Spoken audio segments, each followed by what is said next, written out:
What's good, y'all? It's your boy Spider Crazy, Arkansas's gatekeeper, man. And I'm here with the big dog, Young Jock. What's good with you, brother? What's up, fam? Everything good with me? I'm alive. Man, you always come real smooth. You've been to Arkansas a couple times, Fayetteville for sure, and you always come correct. I remember the last time I checked you out, it was a Halloween costume contest, and you was at the Arkansas Event Center. How has your experience been in Fayetteville? It's been cool. It's always cool. I mean, considering, it is a college town, there's always people from all over moving around. There's always good energy. Um, you know, it, it's interesting because I go a lot of places.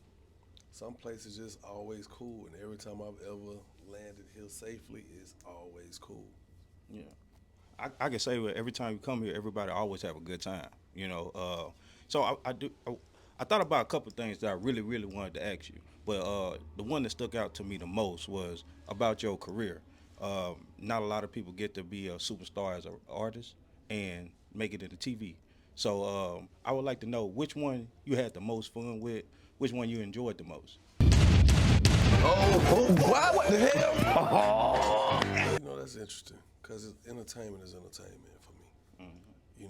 Music is, you know what to expect. You know if I got hit records that you love or like, you know what to expect. Right. You know, TV is different for me Okay. because you know that's when people are tuned in more so to lifestyle, tuned in more so to a quote unquote a plot.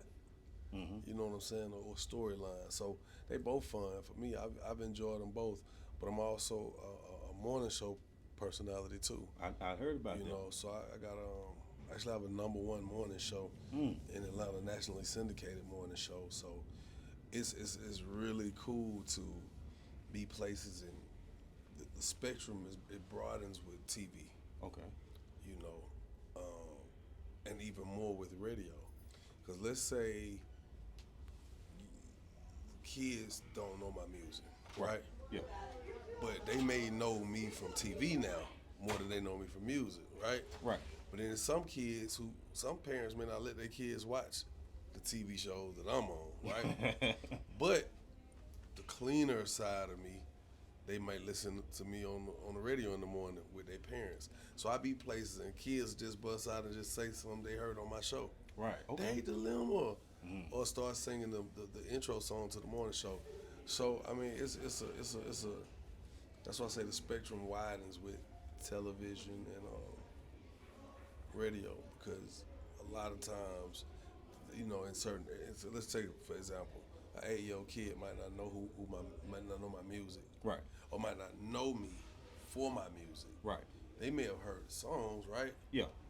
But they don't know who I am. Mm-hmm. But then when they see me on TV, they're like, "Oh, that's who that is." And I always see the parents say, "That's who sang the song." Right. Oh, he do music and he on TV. Yeah. So yeah, So it all really comes full circle. no, it definitely does. Okay. Definitely does. Okay. Okay.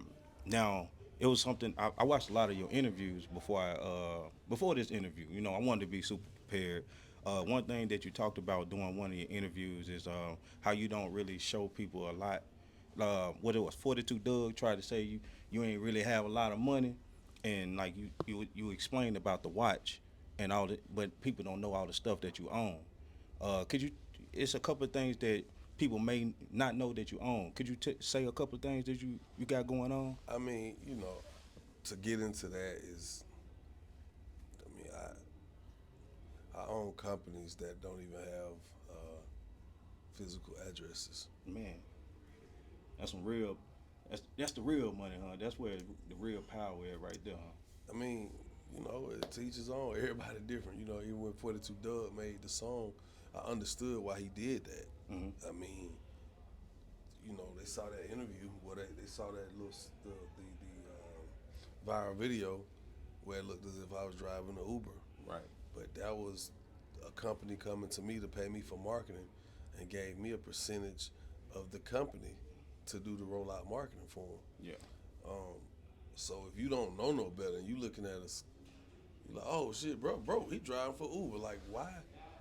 anybody believe that I gotta drive for Uber. No. I'm on TV, radio, and I have a music catalog, and so that means publishing royalties.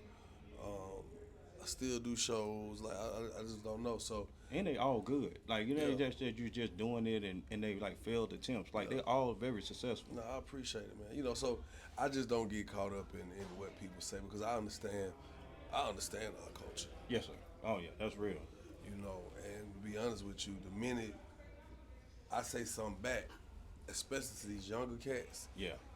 you know, they on some different shit. They really are. They Yeah. on some whole different shit. So I just don't even get caught up in it. I'd rather laugh about it and keep it moving. So this is the last question I wanted to ask you. And this one, I just really want to know, it's a personal one. You the king of hairstyles, bro. What is the thing with that?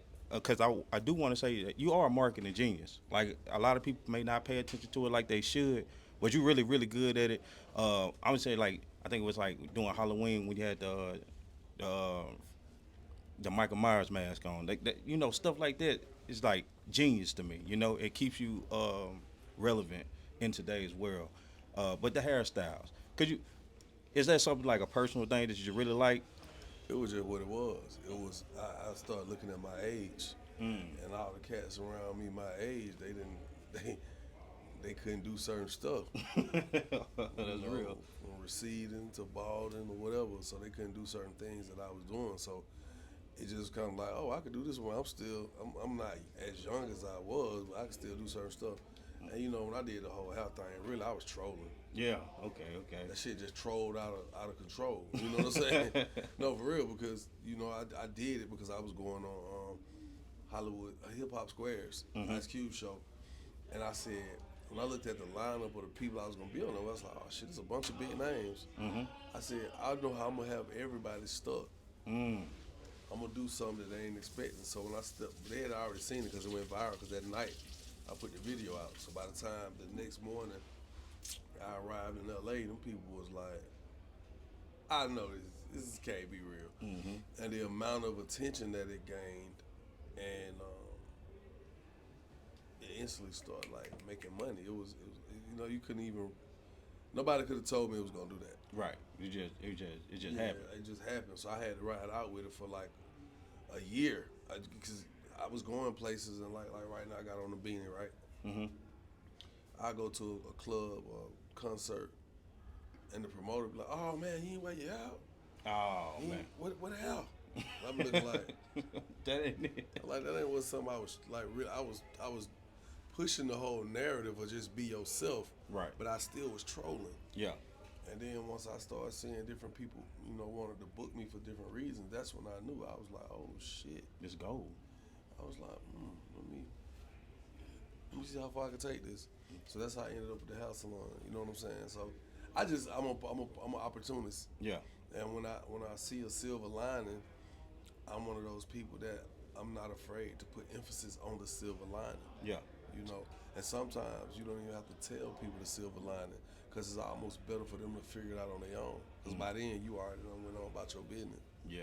Yeah. Man, so man, I want to tell you I appreciate you, and like very insight of interview, man. I think a lot of people gonna learn a lot from this, man, and get a different side of Jock, because like I said, I checked out a bunch of your interviews, a lot of things that I didn't know about you that I'm very proud of you for doing, man, and it does help with the culture, man. So I appreciate you, man. I appreciate you. Thank you. Let the people know again, you got the #1 morning show.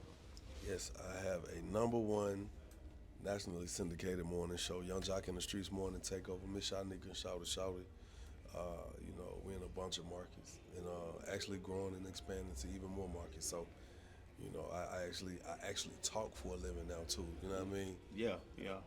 I work at the radio station, so this is really dope. We're gonna have to get some pointers from you now. All right, man. Young Jock, y'all.